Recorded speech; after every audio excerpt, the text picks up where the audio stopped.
আসসালামু আলাইকুম।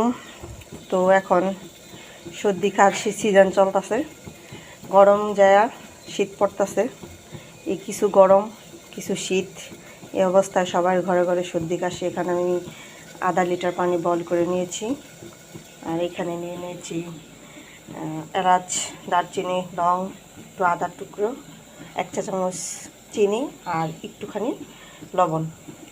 এটাকে আমি চা করে নেব। আর নিচ্ছি তুলসী পাতাগুলি ধুয়ে নিয়েছি।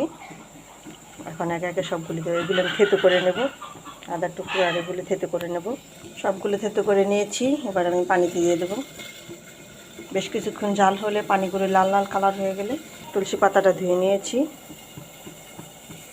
পানিটার কালার চলে আসছে। এবার আমি তুলসী পাতাগুলো দিয়ে দেব। হয়ে গেছে আমার চা, এবার ঢেলে নেব। এভাবে আপনারা সর্দি কাশিতে চা এভাবে বানিয়ে খেতে পারেন, খুবই উপকারী।